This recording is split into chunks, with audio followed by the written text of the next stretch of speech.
Hello my dear students. In today's video class, we are going to learn about the different methods of polymerization. Generally, there are three methods used for polymerization reaction. They are bulk polymerization, solution polymerization, which is also called solvent polymerization, and suspension polymerization or bead polymerization. Now let us learn about each technique in detail. First of all, what is bulk polymerization? In bulk polymerization, the monomer is taken in a condensed phase and there is no use of a solvent. Normally, PVC can be produced using this method. Coming to solution polymerization, the monomer and chain transfer agent, initiator are all dissolved in an inert solvent. And this method is used in producing polyacrylonitrile, polyisobutylene, etc. And in suspension polymerization, the monomer is suspended in water as fine droplets. Water-soluble protective colloids are added to prevent coagulation, and it is stirred well by adding some surfactants also. So, method by method, let us learn these techniques in detail. First of all, let us learn about bulk polymerization. This bulk polymerization is the simplest method of polymerization where the monomer is taken in the liquid state. Okay, either the monomer is taken in the condensed state or in the liquid form, to which the initiator and the chain transferring agents are dissolved. So after dissolution, we have to increase the temperature by heating. So the rise in temperature will accelerate the reaction. First, the reaction is very slow, but the reaction becomes faster as the temperature increases. After a known period of time, the whole content is poured into methanol, which is a non-solvent, and the polymer is precipitated out. This technique is useful in producing polymers like polystyrene, polyvinyl chloride, polymethyl acrylate, etc. Let us learn about the advantages and disadvantages of this method. First of all, quoting the advantages, this method is quite simple and requires just a simple equipment. The polymers obtained by this method are of high purity, and since the monomer is solvent, excess monomer can be removed by evaporation.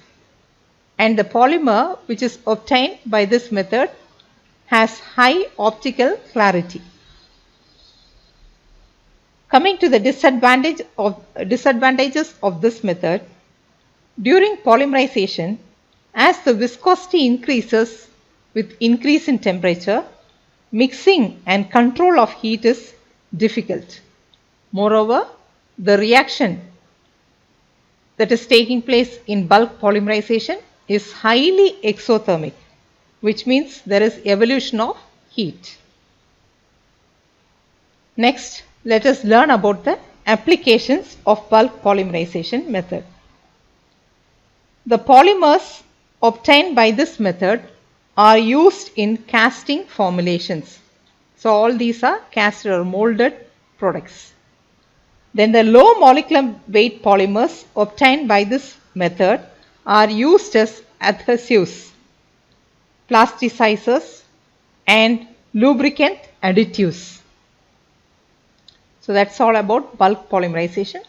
Next, let us switch on to the second method of polymerization, that is solution polymerization.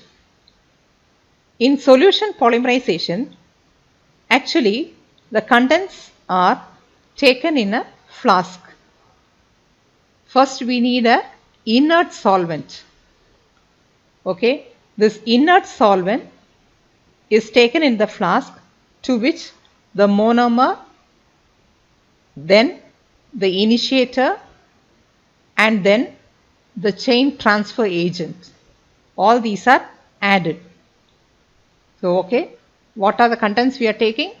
First, we are taking an inert solvent. To it, we add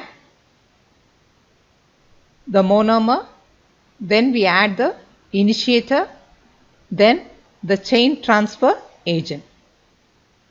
Now, the whole mixture is agitated constantly.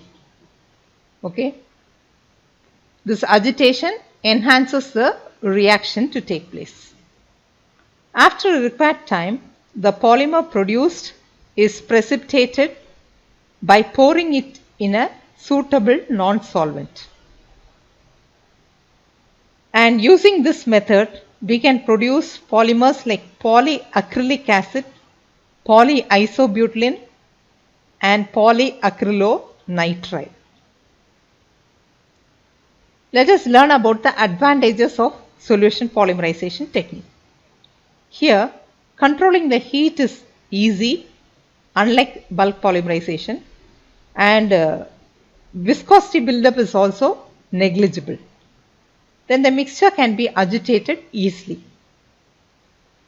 Now, looking into the disadvantages, the removal of the last traces of solvent is difficult, and this polymerization requires solvent recovery and recycling.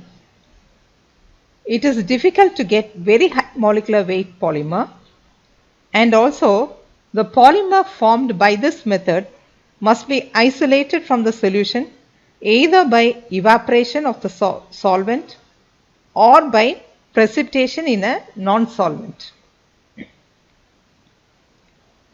Now let us learn the applications of solution polymerization.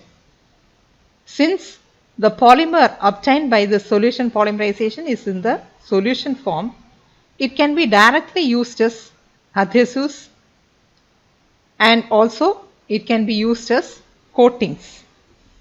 So these are the applications of solution polymerization.